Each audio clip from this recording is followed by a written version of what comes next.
Ang mabuting balita mula sa langit sa araw na ito. Ang butil na ipinunla ay ang banal na salita. Paghahasik ay ginawa ng buong gurong dakila upang tanay sumagana. Ang mabuting balita ng Panginoon ayon kay San Juan. Pinupuri ka namin, Panginoong Hesukristo. Noong panahong iyon, sinabi ni Jesus sa mga Pariseo, "Ako'y yayaon, hahanapin ninyo ako, ngunit mamamatay kayo sa inyong mga kasalanan.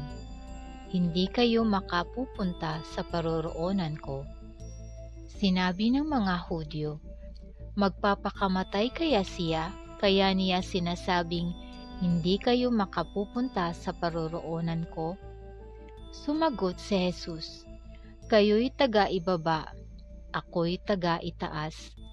Kayo'y taga-sanlibutang ito, ako'y hindi. Kaya sinasabi ko sa inyo na mamamatay kayo sa inyong mga kasalanan. Mamamatay nga kayo sa inyong mga kasalanan kung hindi kayo maniniwalang ako'y si Ako nga." "Sino ka ba?" tanong nila. Sumagot si Jesus, "Ako'y yaong sinasabi ko na sa inyo mula pa noong una. Marami akong masasabi at maihahatol laban sa inyo.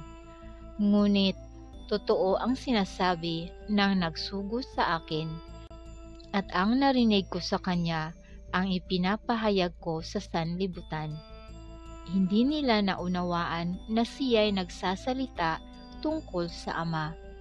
Kaya't sinabi ni Jesus, "Kapag naitaas na ninyo ang Anak ng Tao, malalaman ninyong ako'y si Ako nga.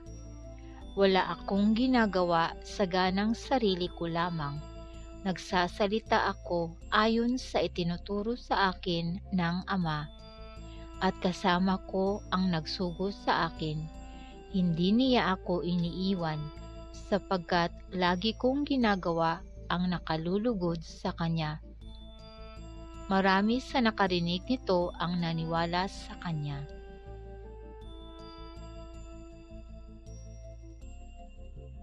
Ito ang mabuting balita ng ating kaligtasan.